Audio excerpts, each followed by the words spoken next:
Je salue le courage de cette jeune femme qui fait là un acte de résistance et qui s'est hissée au rang d'icône. Icône pour le combat des femmes en Iran, pour le combat des femmes partout où leurs droits sont menacés.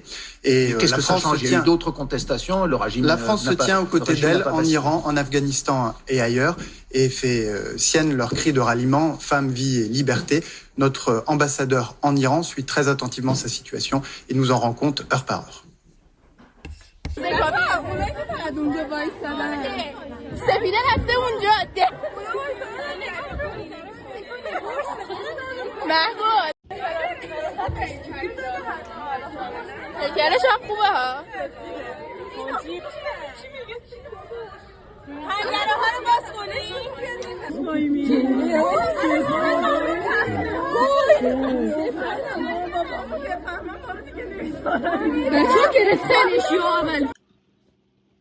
Que la paix vous embrasse, Laïka. Alors, je pense qu'on a tous vu ces derniers temps cette jeune femme qui se baladait presque nue sur une place ou bien près d'une université en Iran. Et ce qu'on peut dire en tout cas, c'est que ça a fait l'effet d'une bombe. Alors, en ce moment, comme vous le savez, en Occident, nous sommes victimes de propagande grotesque par rapport aux pays du Moyen-Orient, par rapport aux pays africains, par rapport à la Chine, par rapport à d'autres pays, bien entendu, qui sont que les Européens et d'autres Occidentaux jugent inférieurs à eux. Du coup, en fait, sur cette vidéo-là, on va essayer de voir la cohérence des faits. Je dis pas que on a la vérité, hein, loin de là, encore une fois, je vous le dis, il n'y a pas de science infuse ici, mais on va essayer d'avoir, vous savez, l'autre facette des choses, et savoir ce qu'il en est, et surtout pourquoi l'Occident fait cela. Alors, déjà sur la vidéo, ce qu'on peut voir, c'est que cette dame, cette jeune femme, a l'air, je vais pas dire perdue, mais n'a pas l'air d'être réellement, je veux dire, consciente de ce qu'elle fait. Si vous vivez dans un pays tel que l'Iran, vous savez très bien que être dévêtu est contre les mœurs, d'accord? Ce n'est pas dans les mœurs des pays orientaux, même j'ai envie de dire de certains pays asiatiques, hein, d'accord? D'être dévêtu de la sorte. Même en Chine, qui ne sont pas pourtant musulmans, vous sortez comme ça en culotte et soutien-gorge dans la rue, les gens ils vont vous regarder d'une manière bizarre. Et là, ce qu'on voit, c'est que c'est une femme qui a l'air assez désorientée. Elle marche, les bras croisés, et elle a l'air hagard, un peu, j'ai envie de dire. Et vous remarquerez bien, autour d'elle, tout le monde a l'air de... j'ai pas envie de dire de se moquer, mais ça se voit que c'est pas la première fois qu'il la voit. Je sais pas si vous voyez ce que je veux dire. C'est comme si, lorsque vous voyez, par exemple, quelqu'un, vous savez très bien dans votre quartier ou dans votre ville, voilà, cette personne-là a l'air normale, mais elle n'a pas toute sa tête. Elle est parfois ailleurs, parfois elle parle toute seule, elle tape sur les murs, elle crie, ou elle fait un peu des gestes qui sortent justement de l'ordinaire d'un humain lambda. D'accord? On n'est pas là à crier, ni à aboyer, ou faire je ne sais quoi, même si maintenant ça se discute. De manière générale, les humains, nous, on fait pas ça. On essaie de rester quand même droit, en tout cas dans la société dans laquelle on vit. Voilà, si c'est une société où on est, je veux dire, dénudé, forcément, il y en a, les autochtones, ils sont dénudés. Si c'est une société où on est habillé, forcément, on est habillé, il n'y a pas de problème. Mais là, on voit que les gens qui la regardent, ce n'est pas la première fois qu'ils la voient faire ça. Donc c'est pour ça qu'ils ne réagissent pas vraiment, c'est-à-dire en lui amenant une couverture pour faire en sorte qu'elle se couvre. Regardez le monsieur qui est juste à côté, qui est à côté, je pense que ça doit être sa femme qui est, elle, voilée. Il ne la regarde même pas. Il n'y a pas une seconde. En fait, il sait que c'est pas la première fois qu'elle fait ça. Il sait qu'il y a une folle qui se balade là. En fait, les gens, ils sont au courant de sa santé mentale. Donc, en fait, ils ne la calculent pas. Donc, les personnes qui viendraient, ou bien qui sont venues justement à dire sur Twitter, oui, quel courage, elle a osé aller à l'encontre du régime totalitaire de Khomeini, etc. En Iran, là-bas, c'est la dictature, c'est l'islam profond, c'est ceci, cela. Calmez-vous. Donc vous êtes gentil, mais vous allez vous calmer. Voilà. D'accord? Calmez-vous. Je pense que dans ce pays, en tout cas dans les pays occidentaux, il y a plein de personnes, il y a beaucoup de personnes qui devraient être en psychiatrie et qui finalement ne sont pas en psychiatrie, ils sont même au gouvernement. Et pourtant, il y en a, ça paraît tout à fait normal. D'accord? Ça paraît tout à fait normal. Et pour vous dire la vérité, il y a des gens d'autres pays, par exemple, soit d'autres pays occidentaux, hein, la Russie, quand ils regardent l'Occident maintenant, ils se disent, mais qu'est-ce que c'est fou? Mais c'est quoi ça? Vous voyez ce que je veux dire ou pas? C'est-à-dire que l'Occident a perdu de sa valeur, a perdu de sa superbe. Et c'est là où je veux en venir. C'est-à-dire que en Iran, beaucoup de personnes en Europe et en France sont en train de vouloir mettre une étiquette sur l'Iran, un peu comme ils avaient fait pour le Pakistan à l'époque, jusqu'à ce qu'ils aient leur fameuse météorite. Hein, et là, on a commencé à se calmer sur eux. Pareil pour la Chine, hein, jusqu'à ce qu'ils aient leur météorite. Ouais, la Chine a un État où personne ne sait rien, là-bas, ceci, cela. Les mecs, ils parlent pas. C'est quoi le problème? On n'est pas obligé de parler avec vous. Vous venez faire votre business, vous rentrez chez vous, fin, ça s'arrête là. Je comprends pas, moi. C'est-à-dire que aujourd'hui, tellement qu'on est habitué à cet endoctrinement, on n'arrive même plus à dissocier le bon du mauvais, le vrai du faux. On voit une jeune dame qui se balade comme ça, on sait très bien que dans son pays, c'est mal vu. C'est tout. Maintenant, ils veulent nous mettre dans une position où on doit diaboliser le voile. Mais pourquoi là-bas, devraient-ils diaboliser le voile? Je comprends pas. C'est dans leurs mœurs, c'est dans leur religion, dans leur croyance. C'est grâce à ça qu'ils se sont élevés dans leur société. Je comprends pas. C'est pas en se mettant nu. D'accord? Ce n'est pas en se mettant nu. Donc, il y a un moment donné, il faut, je pense, respecter chacun, parce que c'est pareil, quand c'est pas le voile, c'est Kim Jong-il qui, lui, est complètement fermé au monde, et ceci et cela. Tout ça pourquoi? Parce qu'il veut qu'il protège, entre guillemets, son peuple, et ne veut pas des mœurs qui viendraient de l'Occident. D'accord? S'il ne veut pas de mœurs qui viennent de l'Occident, c'est bien pour une raison. C'est parce que les Occidentaux, par le passé, lui ont fait du mal. Et lui, il a retenu ça. C'est peut-être dommage qu'il ait retenu que ça, parce que je ne pense pas que tous les Occidentaux soient mauvais, mais je pense qu'il y a un moment donné où il faut justement accepter le libre de chacun. D'accord? Si eux, ils arrivent à agir comme ça, ils arrivent à grandir de la sorte, en étant comme ils sont là, c'est quoi votre problème? Quel est le problème? Parce que le problème, encore une fois, on nous dirige sur l'islam. Le problème, c'est l'islam. Parce que le problème de l'islam, c'est quoi? C'est que c'est l'anticapitalisme, l'islam. Avec l'islam, il n'y a pas besoin de vouloir faire les orgueilleux, faire les riches, aller sur la Lune, aller sur Mars, aller sur Jupiter. On s'en fout de ça. D'accord? C'est ça, en fait.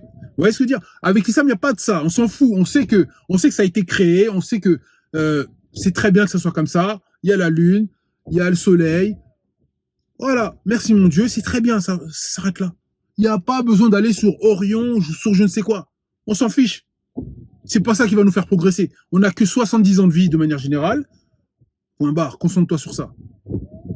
Et même pour ceux qui ont... Même si un jour on arrive à trouver le fait qu'on ait 100 ans, 200 ans de vie, ça ne changera rien. Et donc, c'est ça que le système capitaliste qui nous font boire aujourd'hui au biberon depuis qu'on est petit, c'est ça qu'ils veulent mettre en avant. Ils veulent enrayer la religion de manière générale et mettre, eux, leur pseudo-religion athéiste et puis de vandales, d'accord, où l'être humain ne vaut plus rien, hein, parce que, voilà, on en parle, hein, c'est pas moi qui le dis. Hein. Il y a certaines personnes qui en parlent et qui disent clairement que si jamais on arrivait à enlever je ne sais pas combien de milliards de personnes sur Terre, ça serait bien. C'est pas moi qui le dis. Encore une fois, donc, il y a un moment donné, il faut savoir justement ce qu'on fait et surtout comprendre ce que vous écoutez. Ok?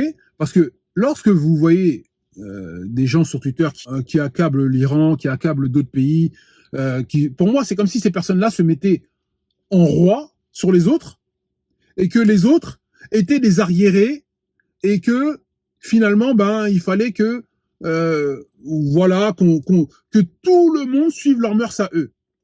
Personnellement, j'ai grandi en France. Excusez-moi, j'ai toujours vu des gens dormir dehors. Et moi, et honnêtement, ça ne cessera jamais de me choquer. J'ai fait quelques pays dans le monde, et je pense que c'est l'un des pays où il y a le plus de personnes qui dorment dehors en Occident. D'accord? Avec les États-Unis, bien entendu. Mais moi, je trouve pas ça normal. D'accord? Coluche, à l'époque, ne trouvait pas ça normal. Et il y a combien de temps qu'il est décédé, ce monsieur? Donc, il y a un moment donné, il faut aussi avoir une certaine humilité et comprendre que, finalement, bah, peut-être ce que font les autres. Oui, peut-être il y a un petit peu, si vous voulez, il y a de la dictature. Donc, je pense pas qu'en France, que nous soyons dans une espèce de démocratie superbe, etc. Non, il y a toujours, dans chaque pays, il y a aucun endroit sur Terre où c'est tout beau, tout rose. Il y aura toujours des hauts et des bas. Et là, en l'occurrence, en Iran, juste pour revenir sur l'Iran, parce que voilà, c'est cette jeune femme-là qui se balade à moitié nue. Les gens qui étaient autour ont appelé justement les personnes, peut-être certainement de l'hôpital psychiatrique ou la police ou je ne sais autres, pour pouvoir la récupérer. De notre vision à nous, d'occidentaux, on va se dire ouais, c'est pas normal, ils doivent la laisser comme ça. Non. Non. Parce que pour eux, pourquoi? Parce que pour eux, chez eux, là-bas, en Iran ou dans les pays asiatiques, Afghanistan ou autres, chez eux, la femme est importante. Chez eux, la femme est, je ne veux pas dire est sacrée, mais a une certaine responsabilité d'elle-même et une certaine responsabilité vis-à-vis de la famille, vis-à-vis de la société, tout simplement. La femme, chez eux, est précieuse. Et je pense qu'aujourd'hui, dans notre société occidentale, on dénigre de plus en plus les femmes, alors en leur faisant croire qu'elles peuvent se dénuder à tort et à travers. Et c'est ça la réalité. C'est-à-dire que là où on pense que c'est de la liberté, là où on pense que on va pouvoir justement livrer les femmes à elles-mêmes, alors que justement nous sommes censés, nous, hommes, les protéger, ben en fait on le fait plus ici. Alors que les autres pays, eux, ont continué, ont gardé ces mœurs-là de pouvoir le faire. Mais ce n'est pas pour rien. Parce que la preuve en est, lorsque vous parlez que les femmes en Afghanistan, elles sont diabolisées, oui, elles vont pas à l'école, ou bien en Iran, elles vont pas à l'école.